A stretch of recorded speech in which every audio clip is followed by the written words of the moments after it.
Alors, le vol d'éclipse, Un vol d'éclipse, oui.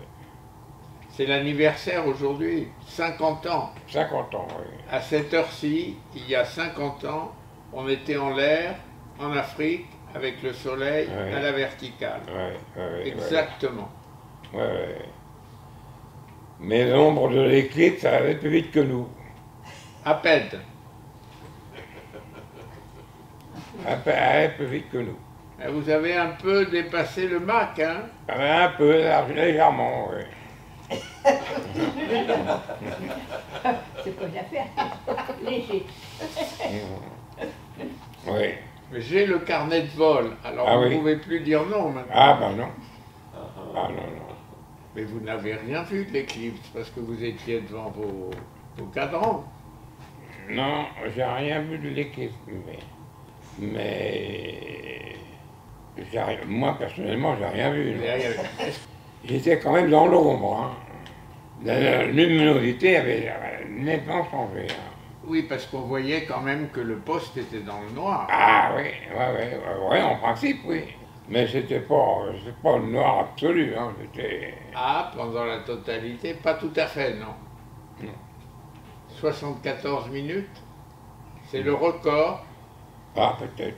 C'est le record. Personne n'a jamais fait mieux depuis 50 ans. Ah, alors, très bien, parfait.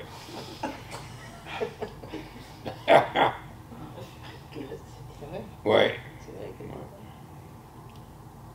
voilà. Henri Perrier était assis à côté de vous. Non. Lui, il était au poste ingénieur, parce qu'il y avait, dans le poste équipage, on était trois. Et Perrier était au poste ingénieur, qu'il y avait un poste d'ingénieur qui était aménagé dans l'avion. Et il avait, lui, Perrier, il avait tous les paramètres sous les yeux. Et pas vous.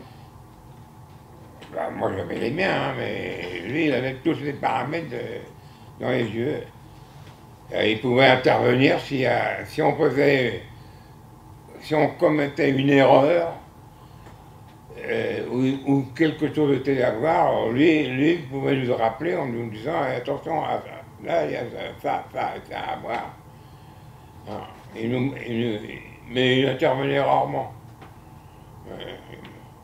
Mais lui, derrière, il avait tout ce qu'il fallait, il avait toutes les informations. Et même toutes nos informations. Il avait tout. On avait fait des trous parce que le soleil était à la verticale. C'était pratiquement le jour de l'été. Et sur le tropique, hein, donc le soleil était à la verticale. Et il y avait un hublot, je me rappelle, un hublot à l'arrière, qui était équipé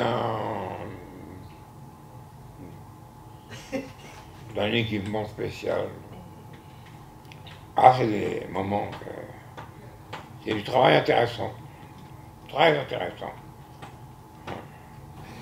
Donc le deuxième trou était à peu près comme ça, c'était en quartz, un hublot en quartz, et on en a un double.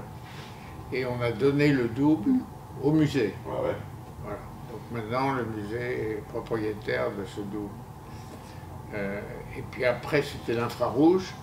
Dans l'infrarouge c'était mon expérience, il y a beaucoup moins de lumière, donc il fallait un hublot beaucoup plus grand. Mais faire un hublot comme ça, c'était pas question dans le risque des contraintes sur l'avion. Donc en fait on a fait un trèfle à 4 feuilles. Ça avait l'avantage de porter bonheur aussi. Ouais. Hein. Donc on a fait un hublot en trèfle à 4 feuilles. Avec des verres infrarouges qui avaient à peu près cette taille-là. Ah, d'accord. Ouais. Et malheureusement, ce hublot a disparu à l'Observatoire de Paris. Quelqu'un l'a jeté il y a 40 ans ou 30 ans et donc je ne l'ai jamais retrouvé. C'est un peu de ma faute aussi. Et puis, donc ça c'était pour l'infrarouge. Et au centre du trèfle, eh ben, on avait mis un hublot en quartz, de petite taille, comme ça à peu près. Mais qui nous permettait de voir directement la lumière visible du soleil et d'ajuster le pointage, savoir où on était. Voilà. Mais il était très grand, hein. C'était l'ensemble, c'était un trou Je me posais la question du pointage, parce que quand même, tout ça, le soleil bouge, Tout bouge, oui. l'avion bouge, et puis il n'est pas forcément stable, il peut y avoir des petites oscillations. Oui, mais en fait, la NASA, avec qui j'étais en rapport, parce que j'avais volé sur des avions de la NASA nous avait prêté un stabilisateur gyroscopique d'image. D'accord. Alors là, l'avion pouvait faire ce qu'il voulait, l'image elle était sur un écran, elle ne bougeait pas. Et ce qu'on le voit très bien sur le film, hein, c'est un grand miroir qui fait à peu près, alors qui était très lourd, mais qui nous a évité le temps de développement. On n'aurait jamais eu le temps de développer ce miroir. Et puis le coût. Donc il est arrivé des États-Unis, on a payé le transport, ou peut-être même qu'ils nous ont fait cadeau du transport, ça peut très bien. Ouais, d'accord. Ouais. Et on l'a installé dans l'avion. Mais évidemment, c'était un truc qui pesait 300 kilos. Hein. Ah ouais. Donc il fallait un support qui résiste D'où la taille au crash, avec toutes les spécifications, qui ne vibrent pas, etc. D'où la taille de cette énorme expérience que vous avez vue. Oui. Ouais. Que pour monter cette armoire dans l'avion, pour passer par la porte, tout ça, ça ne doit pas être facile. Quand même. Ah oui, bah, c'est rentré par morceaux et puis on a tout monté à l'intérieur de l'avion et on nous a fait confiance. J'étais un gamin, hein, franchement, et j'étais étonné de la confiance que faisaient les équipes de l'aérospatiale, Michel, André, Turca, voilà, un peu, parfois un petit peu dubitatif. Oui, vous êtes sûr, tout va bien, il n'y a pas de problème? Non, tout va bien. Ah, c'est bien, d'accord. Ça éclame à lanterne. Voilà l'histoire. Mais ceci dit, l'avion à cette altitude Bouge pas beaucoup, hein. 1 degré. On avait à peu près 1 degré, essentiellement du roulis. Hein. Ouais.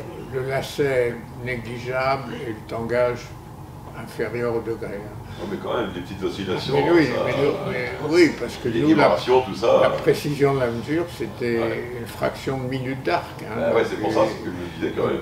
Donc, il nous fallait absolument stabiliser l'image.